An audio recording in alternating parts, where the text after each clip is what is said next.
Tentunya saya juga ingin mengucapkan selamat Paskah buat saudara semua, seluruh jemaat, semua pelayan Tuhan, setiap leader yang ada di tempat ini. Selamat Paskah, hari ini adalah hari yang besar. Ini akan menjadi hari kebangkitan kita semua, amin. Dan di dalam hari yang besar ini, saya mau bagikan kepada kita satu firman Tuhan. Judulnya adalah Strength to Arise. Kekuatan untuk bangkit. Ya, kita semua butuh dalam hidup kita yang namanya kekuatan untuk bangkit. Kenapa? Karena kadang-kadang di dalam kehidupan kita ada momen di mana kita terjatuh. Kita tersandung kemudian jatuh. Ada juga momen di mana orang lain menjegal dan kemudian kita jatuh.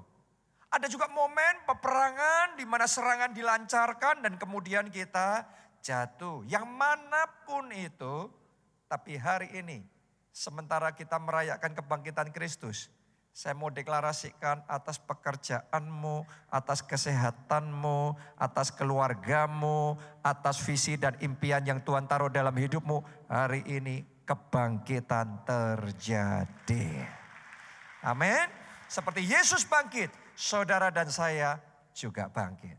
Mari kita baca Matius 27, kita mulai ayat yang ke-62 sampai 66. Saya bacakan. Keesokan harinya, yaitu sesudah hari persiapan, datanglah imam-imam kepala dan orang-orang Farisi bersama-sama menghadap Pilatus. Dan mereka berkata, Tuhan, kami ingat. Coba semuanya katakan kami ingat. Oke, Tuhan, kami ingat bahwa si penyesat itu, jadi rupanya orang-orang Farisi menyebut Yesus sebagai si penyesat. Jadi kalau hari-hari ini ada orang yang accusing kita penyesat, Yesus pun juga dituduh sebagai penyesat oleh orang-orang Farisi itu. Tuhan, kami ingat bahwa si penyesat itu sewaktu hidupnya berkata, sesudah 3 hari aku akan bangkit. Nah, sebenarnya terjemahan yang tepat, pada hari yang ketiga aku akan bangkit. Jadi ternyata orang-orang Farisi saja bisa ingat perkataan Tuhan Yesus bahwa pada hari yang ketiga setelah dia disalibkan dan mati, ia akan bangkit. Tapi anehnya murid-muridnya sendiri tidak ingat. Murid-muridnya sendiri lupa. Mereka hanya ingatnya Yesus disalibkan dan mati. Herannya orang-orang Farisi yang gak suka sama Yesus, yang mau menginginkan kematian Yesus, malah ingat bahwa Yesus berkata pada hari yang ketiga, ia akan bangkit. Kadang-kadang dalam hidup kita juga ngalamin gitu. Orang-orang yang di sekeliling kita gak percaya bahwa kita bisa bangkit. Tetapi iblis, musuh, tahu bahwa kebangkitan pasti terjadi. Kadang-kadang iblis malah lebih tahu potensi yang besar yang Tuhan sudah taruh di dalam hidup saudara. Bahwa di dalam hidupmu ada rencana Tuhan yang besar. Keluargamu sendiri mungkin gak sadar.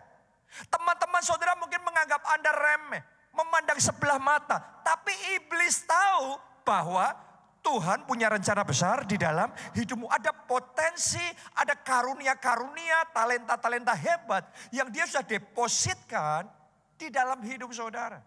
Nah, mari kita lihat. Karena iblis tahu, karena musuh tahu, karena orang-orang Farisi dan imam-imam kepala itu tahu bahwa Yesus berkata pada hari yang ketiga ia akan bangkit.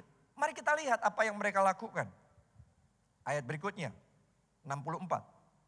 Karena itu perintahkanlah untuk menjaga kubur itu sampai hari yang ketiga. Jikalau tidak, murid-muridnya mungkin datang untuk mencuri dia, lalu mengatakan kepada rakyat, ia telah bangkit dari antara orang mati, sehingga penyesatan yang terakhir akan lebih buruk akibatnya daripada yang pertama.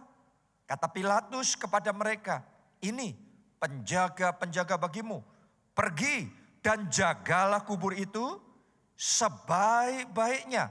Maka pergilah mereka dan dengan bantuan penjaga-penjaga itu mereka, apa yang mereka lakukan? Memeterai kubur itu dan menjaganya. Coba Anda lihat di sini. Mereka bukan hanya menangkap Yesus, tapi mereka juga menyiksa Yesus. Mereka bukan hanya menyiksa Yesus, mereka mengadili Yesus, kemudian menghukum Yesus. Mereka menyalibkan Yesus sampai Yesus mati di kayu salib. Itu yang kita peringati Jumat Agung yang lalu. Tapi ternyata nggak cukup sampai di situ buat mereka. Yesus sudah mati pun mereka masih begitu takutnya sehingga dikuburnya pun kuburnya ditutup oleh batu yang besar. Kuburnya masih disegel supaya nggak bisa keluar. Mereka masih memastikan ada penjaga-penjaga yang menjaga di depan kubur Yesus. Dipastikan supaya Yesus tidak bisa bangkit. Jadi mereka melakukan segala cara. Gimana caranya? Yesus tidak bisa bangkit. Saya mau ngomong begini sama saudara. Kalau ada rencana Tuhan yang besar dalam hidupmu, jangan heran dari pihak musuh, dari pihak iblis. Dia akan melancarkan semua serangan-serangan yang dia bisa lancarkan. Dia akan pakai semua senjata-senjata maut untuk menghempaskan saudara, untuk menjatuhkan saudara. Dan setelah Anda jatuh, dia tidak berhenti sampai di situ. Dia bahkan melakukan lebih jauh lagi, memastikan kuburmu disegel dan engkau selamanya tidak bisa bangkit. Kalau ada di antara saudara yang sedang mengalami itu, dalam pekerjaanmu ada begitu banyak serangan, dalam hidupmu, di dalam pernikahanmu, di dalam keluargamu, begitu banyak serangan-serangan maut untuk menjegal, menjatuhkan, begitu banyak masalah bertubi-tubi, pukulan beruntun datang di dalam hidup saudara. Saya mau ngomong sama saudara begini, praise the Lord. Puji Tuhan, kenapa? Karena dari situ engkau tahu, iblis pun tahu bahwa kebangkitan pasti terjadi. Bahwa ada rencana Tuhan yang besar di dalam kehidupan saudara. Bahwa ada sesuatu yang hebat yang Tuhan mau kerjakan di dalam hidup saudara. Karena itu iblis dengan segala cara berusaha menghentikan saudara. Seperti dia berusaha menghentikan Yesus. Iblis akan berusaha membuat pernikahanmu gagal untuk dipulihkan. Iblis akan berusaha untuk membuat kesehatanmu gagal untuk disembuhkan. Iblis akan berusaha untuk membuat impianmu gagal dan selamanya disegel, dikubur, tidak mungkin bakal bisa tergenapi lagi. Iblis akan berusaha dengan semua cara supaya potensi dan rencana besar Tuhan dalam hidupmu digagalkan. Tapi hari ini saya mau ngomong sama saudara. Anda datang ke tempat ini karena Tuhan punya rencana dalam hidup saudara. Di hari Paskah, di mana kita merayakan kebangkitan Kristus. Dengarkan baik-baik, kuasanya akan dilepaskan. Kuasanya akan dimanifestasikan. Sehingga kebangkitan terjadi di dalam hidup saudara. Amin. Jadi hari ini terima kuasa kebangkitan Kristus itu. Karena kuasa kebangkitan Kristus itu so real. Begitu nyata. Jadi buat saudara yang merasakan serangan begitu banyak dalam hidup saudara bertubi-tubi. Hari ini berbesar hatilah. Ada maksud Tuhan yang besar dalam hidup saudara. Dalam gereja kita, dalam hidup saya juga. Dalam pelayanan kita. Bertubi-tubi masalah kita. Saya sudah melalui banyak hal saudaraku. Gereja kita terbakar dan hangus. Itu secara real. Ya, benar-benar di tengah ibadah api jasmani ini, bukan api Roh Kudus. Api jasmani menyala dan membakar semuanya. Kita ngalami itu. Waktu gempa Jogja, gereja kita di Jogja, saya juga waktu itu ada di sana. Ya, itu 3 tempat kita yang 2 rusak, 2 harus tutup, tinggal 1. Kita pun juga ngalami hal yang seperti itu. Di Solo ada 1 tempat ibadah kita. Sudah dibuka, sudah ibadah, ditutup. Dipermasalahkan urusan legalitas, urusan perizinan. Urusan yang gak masuk akal. Kita ngalami itu di Jakarta. Kita dulu pernah jalan 10 tahun, tapi nggak bisa berkembang. Terus kemudian semakin turun. Akhirnya tutup. Begitu banyak hal. Nggak bisa satu persatu saya ceritakan sama saudara. Tapi yang saya tahu, ada banyak sekali serangan, ada banyak sekali masalah, ada banyak sekali tantangan. Tetapi di balik semuanya itu, ternyata ada rencana Tuhan yang lebih besar. Ada maksud Tuhan yang lebih hebat. Dan Tuhan sedang manifestasikan satu demi satu di tengah-tengah kita. Amin. Haleluya. Bagaimana mungkin gereja di Jakarta yang sudah tutup 10 tahun tutup. Bagaimana mungkin hari ini kita merayakan Paskah di tempat ini. Saya mau ngomong sama saudara. Kebangkitan sudah terjadi. Dan saat ini sementara firman ini disampaikan, kebangkitan juga terjadi dalam hidupmu, kebangkitan terjadi dalam keluargamu, kebangkitan terjadi untuk keuanganmu, kebangkitan terjadi untuk masa depanmu. Katakan amin, amin, amin. Tepuk tangannya pula yang paling meriah buat Tuhan kita. Haleluya. Hari ini strength to arise, kekuatan untuk bangkit diimpartasikan dalam hidup saudara. Angkat dua tangan saudara, angkat dua tangan saudara. Sekarang terimalah kekuatan untuk bangkit. Terimalah kuasa untuk bangkit. Hari ini hari kebangkitan. Katakan amin, amin, amin. Sekali lagi tepuk tangannya yang paling meriah buat Tuhan kita. Markus 16 ayat 2 sampai ayat yang ke-7. Dan pagi-pagi benar pada hari pertama minggu itu, pagi-pagi benar pada hari pertama minggu itu, ini hari yang ketiga nih. Setelah matahari terbit, pergilah mereka ke kubur. Mereka berkata seorang kepada yang lain, siapa yang menggulingkan batu itu bagi kita dari pintu kubur? Jadi mereka mau melihat tubuh Yesus yang disalibkan dan mati dan disimpan di dalam kuburnya. Tapi mereka ngomong, siapa yang bakal menggulingkan batu itu? Karena batu itu yang menghalangi kita. Mungkin itu yang menjadi pertanyaan saudara, siapa yang bisa nolong saya? Urusan hukum ini saya sudah nggak berdaya, lawannya terlalu kuat. Mungkin ada juga di antara saudara yang berkata dalam hati saudara, siapa yang bisa menolong saya untuk menyelesaikan masalah hutang ini? Terlalu besar untuk kesanggupan saya. Siapa yang mau bantu saya di dalam persaingan bisnis ini sehingga saya bisa berkompetisi dengan baik dan mengalami kemajuan? Ada banyak hal. Siapa yang bisa menyembuhkan saya? Dokter semuanya sudah ngomong. Dokter Jakarta, dokter Malaysia mungkin, dokter Singapura sudah ngomong. Ini tidak bisa disembuhkan. Siapa yang bisa menyembuhkan saya? Mungkin ada banyak pertanyaan di dalam benak saudara. Ketika tadi saya ngomong tentang kekuatan untuk bangkit. Anda bertanya gimana caranya? Siapa yang bisa menolong? Apa daya saya untuk bisa membalikkan situasi? Itu yang dipikirkan oleh murid-murid Yesus pada waktu itu. Lanjutkan ayat yang keempat. Tetapi ketika mereka melihat dari dekat, tampaklah batu ini penghalang ya. Ini segelnya dari kuburan itu yang menghalangi Yesus untuk bisa bangkit. Batu yang memang sangat besar itu sudah terguling. Oh, hari ini saya mau deklarasikan semua penghalang-penghalangmu untuk bisa sembuh. Penghalang-penghalangmu untuk bangkit. Penghalang-penghalangmu untuk menang. Hari ini batu yang besar itu sudah terguling. Amin. Boleh katakan haleluya. Batu besar itu sudah terguling. Semua penghalang-penghalang sudah dikalahkan. Semua segel, materai yang tadinya memastikan Anda nggak bakal bisa pulih, nggak bakal bisa bangkit. Batu besar itu sudah terguling. Sakit penyakit itu sudah terguling. Kegagalan itu sudah terguling. Kebangkrutan itu sudah terguling. A new day has begun.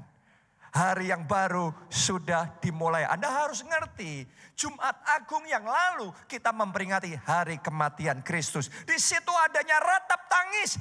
Tetapi hari ini Sunday, hari ini Minggu sudah datang. Dan saya berdoa Minggu saudara sudah datang. Minggu hari kebangkitan, hari yang baru, hari yang hebat sudah dimulai dalam hidup saudara. Tepuk tangannya yang paling meriah buat Tuhan kita.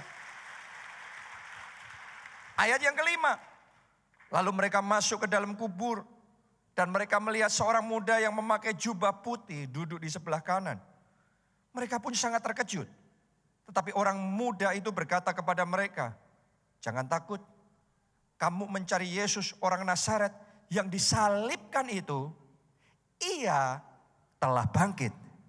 Ia tidak ada di sini. Lihat, inilah tempat yang membaringkan dia. Tetapi sekarang pergilah, katakan kepada murid-muridnya dan kepada Petrus, ia mendahului kamu ke Galilea, di sana kamu akan melihat dia seperti yang sudah dikatakannya kepadamu.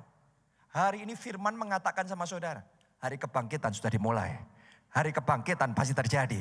Dan saya percaya seperti yang dikatakan, seperti yang difirmankan, seperti hari ini yang sedang dideklarasikan, segera terjadilah dalam hidup saudara. Mujizat terjadilah dalam hidup saudara. Jawaban doa terjadilah di dalam hidup saudara. Amin. Nah, tapi kita harus ngerti. Untuk kita bangkit, siapa mau bangkit di tempat ini? Siapa mau mengalami kebangkitan dalam semua aspek hidup saudara? Untuk bangkit butuh yang namanya kekuatan. Yesus mati, tapi hanya 3 hari. Hari yang ketiga, dia bisa bangkit dari kematian. Itu hanya bisa terjadi karena ada kekuatan. Tanpa ada kekuatan, mati tetap mati. Tergeletak tetap tergeletak. Kalau Anda kena tonjok, jatuh, terus kemudian gak lama Anda bisa berdiri, berarti masih ada kekuatan. Jadi untuk bangkit butuh kekuatan. Yesus bisa bangkit karena ada kekuatan. Kalau hari ini Anda terima kekuatan yang dari Tuhan, kebangkitan akan terjadi. Karena tanpa kekuatan kita gak bisa bangkit. 2 Raja-Raja 19 ayat yang ketiga. Berkatalah mereka kepadanya, beginilah kata Hizkia, hari ini hari kesesakan, hari hukuman dan penistaan. Oke, sebab sudah datang waktunya untuk melahirkan anak, tetapi tidak ada kekuatan untuk melahirkannya. Harusnya hari yang baru sudah dimulai, tapi tanpa kekuatan, hari yang baru tidak bisa dimulai. Harusnya sudah terjadi kebangkitan, tapi kalau enggak ada kuasa, maka kebangkitan tidak bisa terjadi. Saudara dan saya bisa mengalami kesembuhan, tapi tanpa kuasa, kesembuhan tidak akan terjadi. Jadi kita butuh kuasa. Dan saudara datang di momen yang tepat. Karena saya yakinkan saudara, kuasanya tersedia buat kita. Dan di dalam ibadah ini kuasanya akan dilepaskan untuk hidup saudara. Dan ketika Anda terima kuasa itu, kebangkitan pasti terjadi. Amin. Siap untuk mengalami kebangkitan. Yang pertama, kalau saudara mau mengalami kebangkitan, dimulai dari percaya dulu bahwa kebangkitan pasti terjadi. Percaya dulu bahwa bisnismu bangkit kembali. Percaya terlebih dahulu kesehatanmu dipulihkan kembali. Do you believe? Anda percaya? Karena orang gak bisa mengalami kebangkitan kalau dia tidak percaya. Kalau ragu-ragu, utang saya bisa lunas gak ya? Bisnis saya bisa bangkit gak ya? Nama baik saya bisa dipulihkan gak ya? Pernikahan saya, keluarga saya bisa jadi baik gak ya? Anak-anak saya bisa dipulihkan, dipertobatkan gak ya? Kalau Anda bimbang, Alkitab ngomong, orang bimbang jangan harap memperoleh apa-apa. Jadi kalau saudara mau mendapatkan sesuatu dari Tuhan, Anda mengalami kuasa Tuhan bekerja untuk membangkitkan saudara, dimulai dengan yang namanya percaya. Hari ini saya mau deklarasikan, pas saya ngomong begitu, Saya ngerasain impresi di hati saya. Ada orang di tempat ini, Tuhan akan berikan kepada Anda kuasa untuk bangkit. Selama sekian waktu bisnismu sudah drop dan habis. Tapi saya mau ngomong sama saudara, Tuhan akan memberikan kuasa untuk engkau bangkit. Bangkit bukan dalam posisi yang sama. Saya rasain di hati saya, Tuhan ngomong double porsi. 2 kali lebih dari yang pernah engkau alami. Tuhan akan kerjakan di dalam hidup saudara. Selagi saya ngomong begini, Roh Kudus taruhkan lagi di hati saya. Di sini ada yang mengalami kerugian. Ada yang mengalami kehilangan. Iblis mencuri sesuatu yang berharga dari hidup saudara. Tapi saya mau deklarasikan, sementara Anda merayakan Paskah, kuasanya sedang bekerja di dalam hidup saudara. Dan apa yang diambil, apa yang sempat hilang dari hidupmu, Tuhan akan pulihkan kembali double porsi. Katakan amin, amin. Tepuk tangannya yang paling meriah buat Tuhan kita. Saya ngerasakan satu lagi Roh Kudus taruh tiba-tiba di hati saya. Ada yang kesehatannya yang dicuri oleh iblis. Tapi hari ini Tuhan akan kembalikan kesehatan. Tuhan akan sembuhkan sakit penyakit saudara. Dan Tuhan akan berikan stamina yang kuat di dalam hidup saudara. Katakan amin. Katakan aku terima. Dan kasih tepuk tangan yang paling meriah buat Yesus yang mengerjakan dalam hidup kita. Jadi percaya dulu bahwa kita pasti bangkit. Bukan kita mungkin bangkit, mungkin tidak. No. Kita pasti bangkit. Pemulihan pasti terjadi. Matius 17 ayat 22 dan 23. Pada waktu Yesus dan murid-muridnya bersama-sama di Galilea, ia berkata kepada mereka, Anak Manusia akan diserahkan ke dalam tangan manusia, dan mereka akan membunuh dia. Dan pada hari ketiga, ia akan dibangkitkan. Perhatikan kalimat terakhir ini. Maka hati murid-muridnya itu pun, apa? Sedih sekali. Coba saudara renungkan lagi. Yesus ngomong apa tadi? Bahwa dirinya akan ditangkap, disalibkan, dibunuh, dan mati. Terus Yesus ngomong pada hari yang ketiga, dia akan bangkit. Tapi reaksi murid-muridnya, mereka apa? Sedih sekali. Menurut saudara kalau reaksinya sedih sekali, fokusnya mereka adalah pada kebangkitan Kristus atau pada kematiannya. Kalau saudara fokusnya sama sakit penyakitmu, engkau stres. Kalau fokusmu selalu hanya pada kerugian terus-menerus. Kerugian yang kau alami, kebangkrutan yang sedang terjadi. Kalau fokusmu adalah pada masalah keluarga, masalahnya, tantangannya, kita depresi, kita hopeless, kita putus asa, kita akan berkecil hati seperti murid-murid Yesus. Kita akan jadi sedih sekali. Berapa banyak orang yang sedang sedih, orang yang stres, orang yang berduka cita. Kenapa? Karena fokusnya pada babak pertama, bagian awalnya. Yesus ngomong, aku akan mati. Murid-muridnya lupa. Setelah itu Yesus ngomong, pada hari yang ketiga aku akan bangkit. Hari ini saya deklarasikan, untuk setiap kerugian yang engkau alami, Tuhan akan gantikan double porsi. Untuk setiap duka cita yang sempat terjadi dalam hidupmu, Tuhan katakan duka citamu akan dirubah menjadi sukacita. Air matamu akan dirubah menjadi tari-tarian. Jadi mulai hari ini bersukacitalah. Mulai hari ini semangatlah. Mulai hari ini percayalah. Sebab kebangkitan pasti terjadi. Katakan amin, amin. Tepuk tangannya yang paling meriah buat Tuhan kita. Jangan sampai kita salah fokus. Salah fokus kita jadi lemes. Sedih sekali, berkecil hati. Tapi kalau saudara fokusnya benar, pada hari yang ketiga, kebangkitan pasti terjadi. Ini hari ketigaku. Ini hari mingguku. Ini hari kebangkitanku. Kebangkitan pasti terjadi. Kalau engkau percaya, berbesar hati mulai hari ini. Semangat mulai hari ini. Anda excited dalam hidup saudara. Engkau percaya. Anda harus tahu bahwa kebangkitan itu kemampuan ilahinya Tuhan. Dia ngalami kematian. Saudara dan saya juga ngalami pergumulan, tantangan, kejatuhan. Tapi spesialisasinya Yesus.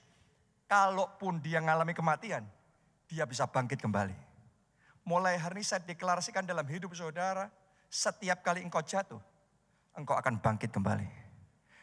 Kejatuhan tidak akan membuat Anda tergeletak dan habis. Tapi Alkitab ngomong 7 kali orang benar jatuh. Ternyata orang benar bisa jatuh. Kita ngalami masalah, kadang ada tantangan, ada sakit penyakit, ada pergumulan, ada banyak hal yang kita pikirkan dalam hidup kita dan kita sempat lemes. Tapi saya deklarasikan, engkau tidak akan tergeletak. 7 kali orang benar jatuh, ia bangkit kembali. Hari ini kebangkitan terjadi kembali.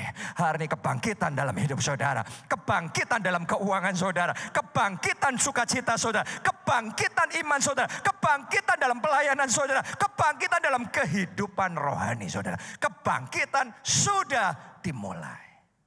Kebangkitan itu harus menjadi DNA ilahi kita. Karena kebangkitan itu ada di dalam Kristus. Dan Jumat kemarin saudara dan saya sudah belajar tentang kuasa di dalam tubuh dan darah Kristus. Kita manunggal. Kita masuk dalam persekutuan dengan tubuh dan darah Kristus. Sehingga DNA-nya mengalir juga di dalam hidup kita. Dan kalau DNA-nya mengalir dalam hidup saudara. Seperti Yesus mati dan dia bangkit kembali. Mungkin pekerjaan saudara sempat mati, sukacitamu sempat mati, kebahagiaanmu sempat mati. Tapi hari ini engkau ngerti, engkau tidak akan tetap jatuh, terkapar, tergeletak.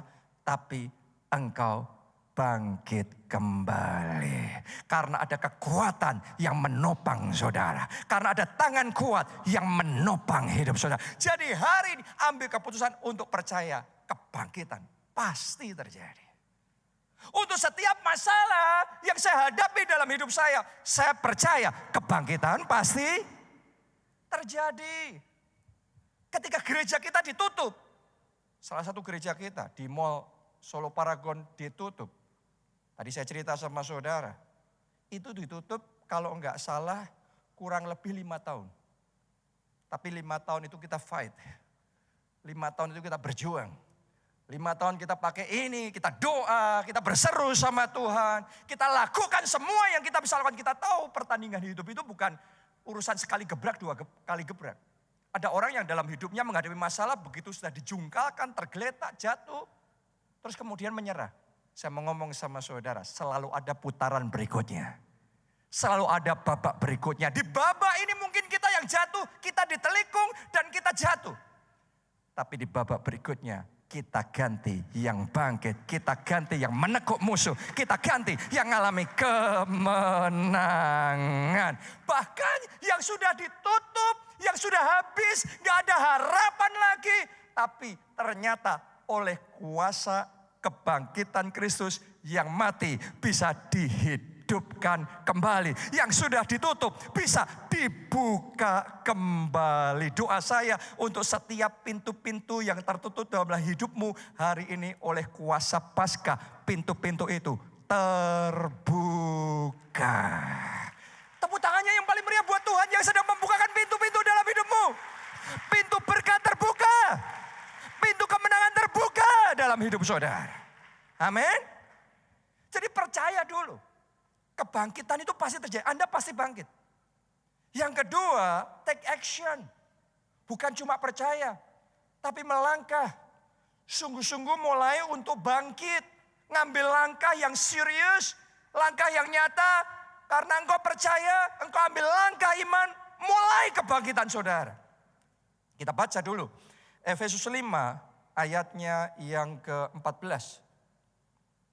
Itulah sebabnya dikatakan, bangunlah hai kamu yang tidur. Jadi saudara yang sempat tertidur, lemas, putus asa, stres, depresi. Hari ini firman Tuhan ngomong sama saudara, bangunlah. Bangunlah. Bangunlah. Dan bangkitlah dari antara orang mati. Lihat ini, disuruh bangun dan bangkit. Terus kalimat terakhir, tolong perhatikan, ditulis apa di sana? Dan Kristus akan bercahaya atas kamu. Coba Anda renungkan, bukan Kristus bercahaya dulu baru kamu bangkit dan bangun. Ternyata ngomongnya sebaliknya firman Tuhan, kamu bangun dulu. Kamu bangkit dulu, sementara kamu take action, ambil langkah iman untuk mulai bangkit dan berjuang kembali, maka Kristus akan bercahaya atas kamu. Jadi ternyata butuh langkah iman untuk kita mengalami kuasa Tuhan. Petrus butuh langkah iman keluar dari perahunya dan mulai dia berjalan di atas air. Kalau dia hanya percaya aku bisa berjalan di atas air dengan kuasa Tuhan. Tapi disuruh Yesus melangkah, dia nggak pernah mau melangkah. Disuruh take action, dia nggak pernah mau take action. Apakah mujizat bisa terjadi? No. Saya mau ngomong sama saudara, take action. Take action. Take action. Sementara Anda take action, mujizat terjadi. Amin. Saya masih ingat ketika gereja kita waktu itu kebakaran dan hangus dan habis semuanya. Secara manusia hati hancur. Tapi saya dan Pastor Nita dan semua tim leadership kita yang ada di Jogja pada waktu itu. Gak ada waktu untuk nangis. Gak ada waktu untuk meneteskan air mata setetes pun tidak. Karena kita tahu kalau kita mengizinkan iblis untuk membuat iman kita rontok, habis, kemudian menyerah, mengasihani diri sendiri. Aduh kok sial banget, aduh kok Tuhan izinkan ya kita jadi tergeletak, kita jadi terbakar dan hangus, habis seperti ini. Kalau hati kita lemah, kita dihabisin oleh iblis. Di saat itu terbakar saudaraku. Malam itu juga kita regrouping. Malam itu juga saya masih ingat itu di rumah saya.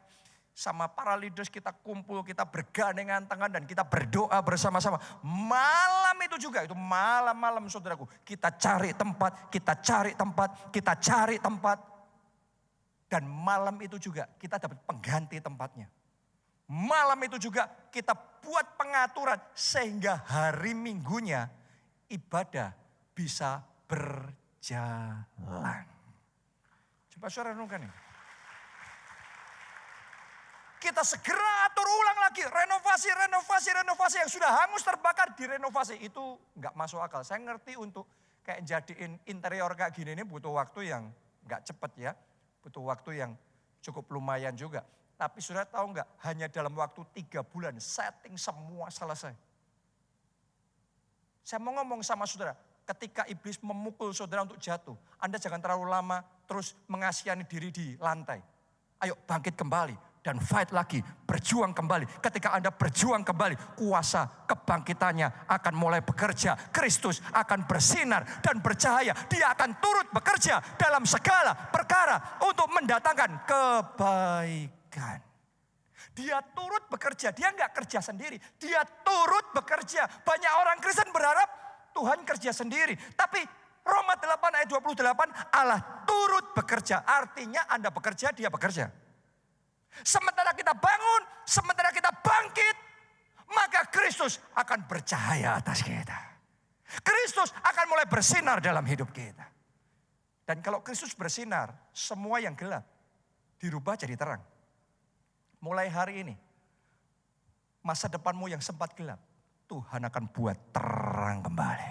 Tuhan akan buat bersinar kembali. Akan ada kemuliaan Tuhan dinyatakan dalam hidup saudara. Amin. Sukacita keluargamu yang sempat gelap, Tuhan akan sinari kembali. Akan ada tertawa, akan ada senyum, akan ada kebahagiaan. Sukacita baru di dalam keluarga saudara. Tapi take action. Jangan terus berlama-lama dan menyerah dan mengasihani diri sendiri. Betapa sialnya hidup saya, sengsaranya hidup saya. Kalau kita isinya kayak gitu terus, kita nggak bisa mendapatkan apa yang Tuhan sudah sediakan sama kita di depan. Manusia saudaraku, kita melakukan kesalahan, kita mengalami kegagalan, kita menghadapi peperangan, kadang-kadang kita kena pukul, kita jatuh. Saya juga mengalami hal yang sama, saya pernah mengumumkan pembangunan gedung gereja di Jogja. Karena dulu saya mengawali pelayanan perintisan gereja itu di Jogja. Setelah itu baru saya sekian tahun lalu pindah ke Jakarta. Saya ngumumin pembangunan gedung gereja yang besar di Jogja. Sudah saya umumin dengan iman, melangkah dengan iman, puasa, deklarasi profetik, bla bla bla bla. Semua orang ngerti, semua orang dengar. Ternyata gagal. Dan ketika gagal, godaan terbesar adalah kita jadi malu. Kita sudah nggak punya muka, kita sudah ciut hati kita nyali, wah besok kalau gitu nggak berani deh. Tapi saya mau ngomong sama saudara, kalau kita ciut hati kita nggak berani bangkit dan maju kembali, maka selamanya kita akan tinggal dalam kegagalan masa lalu. Saya mau ngomong sama saudara, di dalam hidup kita ini, di sepanjang perjalanan hidup kita selalu akan ada hal-hal yang baru, yang indah, yang lebih besar, yang Tuhan mau kerjakan dalam hidup kita.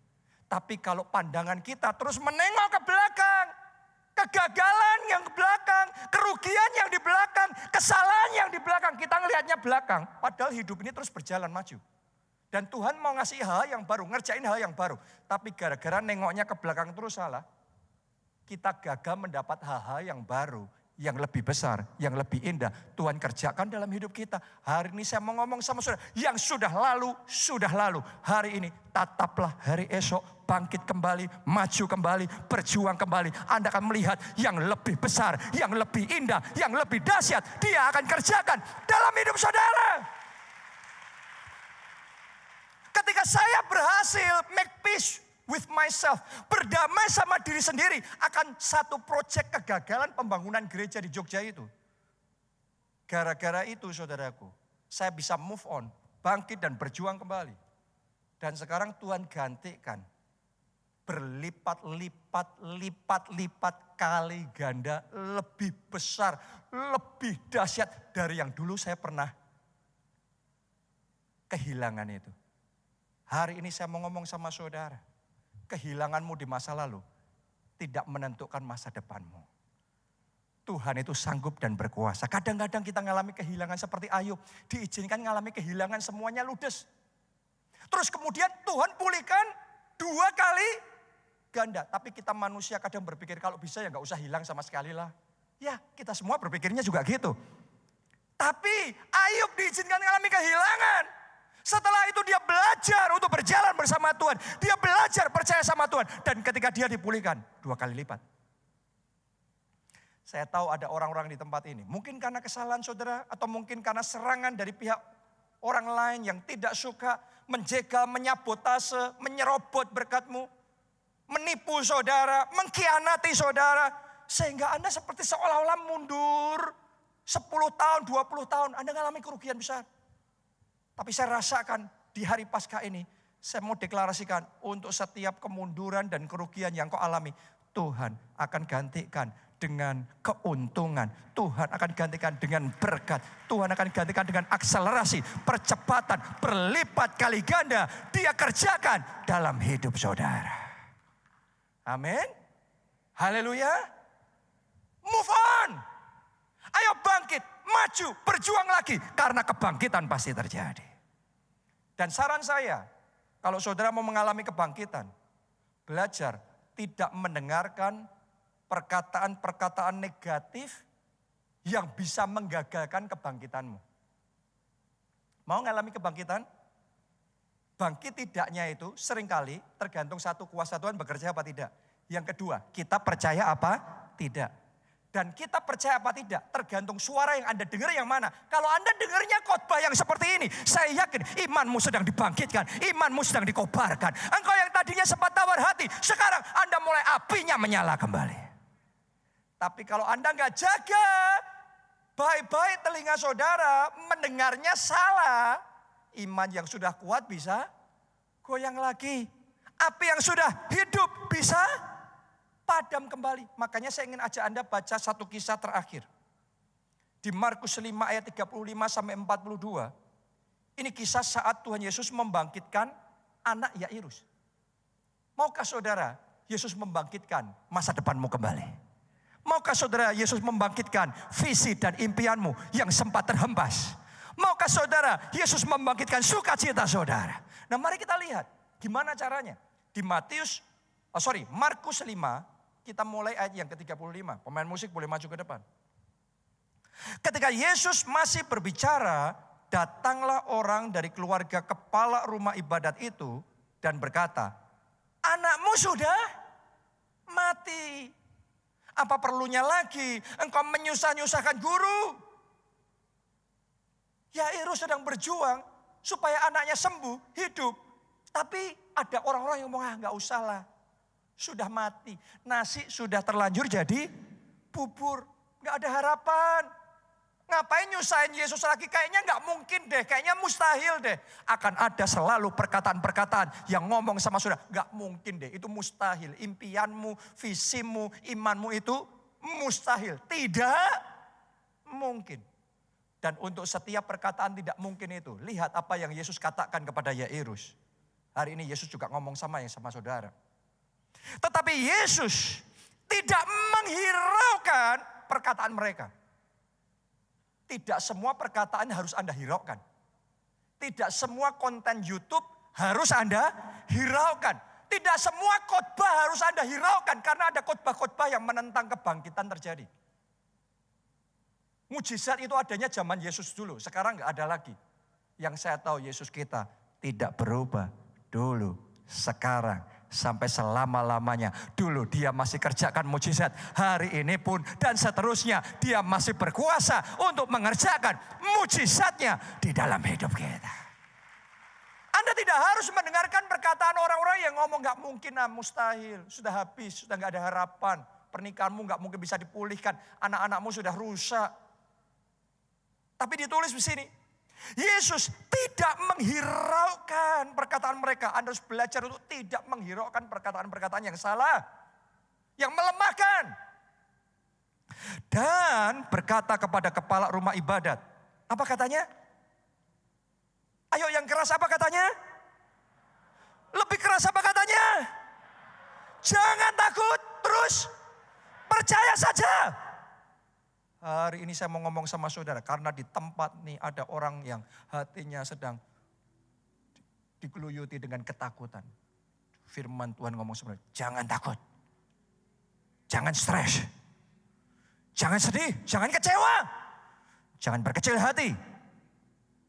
Percaya saja. Anda mungkin tanya gimana caranya? Kita nggak tahu caranya gimana. Yesus yang ngomong, percaya saja. Jangan takut saudara, jangan takut. Apapun yang terjadi dalam keluargamu, jangan takut. Untuk hari esok dalam hidupmu, jangan takut. Percaya saja. Lanjutkan pembacaan itu. Lalu Yesus tidak memperbolehkan seorang pun ikut serta kecuali Petrus, Yakobus dan Yohanes, saudara Yakobus. Mereka tiba di rumah kepala rumah ibadat dan di sana dilihatnya orang-orang ribut, menangis dan meratap dengan suara nyaring. Sesudah ia masuk, ia berkata kepada orang-orang itu, mengapa kamu ribut dan menangis? Anak ini tidak mati, tetapi tidur. Ayat 40. Tetapi mereka menertawakan dia. Kalau Anda punya visi yang dari Tuhan, orang yang gak percaya akan menertawakan saudara. Kalau engkau percaya bahwa Tuhan bisa mengaruniakan anak secara medis, itu gak mungkin. Anda cerita engkau percaya. Orang bisa menertawakan saudara. Kalau engkau percaya bahwa di masa pandemi tempat seperti ini dibangun. Waktu itu kalau saya cerita-cerita, orang akan ketawa. Karena semua pakar ngomong ikat pinggang, ikat pinggang. Justru saat pakar ngomongnya ikat pinggang, Tuhan ngomong jangan ikat pinggang. Habisin semuanya, bangun secepat mungkin.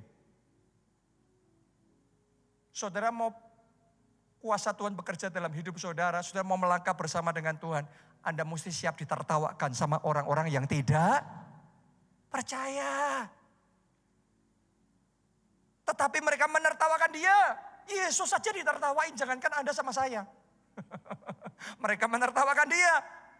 Tapi lihat saudaraku, Yesus ngelakuin satu hal yang tegas yang kita harus lakukan juga dalam hidup kita. Maka diusirnya semua orang itu. Diusirnya semua perkataan yang tidak percaya itu. Semua orang yang meragukan kuasa Tuhan, diusirnya. Lalu dibawanya ayah dan ibu anak itu. Dan mereka bersama-sama dengan dia masuk ke kamar anak itu. Jadi untuk Yesus membangkitkan anak itu, Yesus pastikan yang ada di kamar itu hanya orang-orang yang percaya. Jadi Yesus tuh tahu gimana caranya mujizat terjadi. Yesus tahu bagaimana caranya anak yang sudah mati dihidupkan kembali. Yesus tahu salah satu kuncinya tutup semua pintu dari orang-orang yang tidak percaya. Dari para pencemooh, tutup semua pintu. Kalau Tuhan kasih visi besar dalam hidup saudara, Anda harus belajar tutup telinga. Pintu telinga saudara harus Anda tutup dari semua perkataan orang-orang yang meragukan. Tutup pintu itu. Karena Tuhan akan lakukan kebangkitan besar dalam hidup saudara. Mujizat besar yang bahkan belum pernah terjadi sebelumnya. Tuhan akan kerjakan itu. Haleluya. Gereja kita juga sama. Ngerjain kayak gini nih dianggap mustahil di masa pandemi. Di masa yang baik saja buat kita ini kayak impossible. Terlalu besar. Apalagi di masa pandemi. Tapi kita perlu menutup telinga kita terhadap kebimbangan, keraguan. Untuk kita melangkah bersama Tuhan. Sekarang setelah ini jadi kita mau ngerjain proyek berikutnya. Tanah 20 hektar di Solo yang Tuhan kasih. Itu akan dibangun mega proyek berlipat-lipat kali ganda jauh lebih besar dari ini. Orang ngomong gak mungkin, orang ngomong mustahil. Tapi pastikan yang ada di pintu ruangan hati saudara, yang ada hanyalah percaya. Yesus ngomong sekali lagi sama saudara, jangan takut, percaya saja. Jangan takut, percaya saja. Engkau mungkin gak tahu caranya gimana. Engkau mungkin gak ngerti melalui siapa dia akan bekerja. Jangan takut, percaya. Lanjutkan pembacaan kita. Ini sampai bagian terakhir dari khotbah ini. Lalu, ayat 41. Lalu dipegangnya tangan anak itu.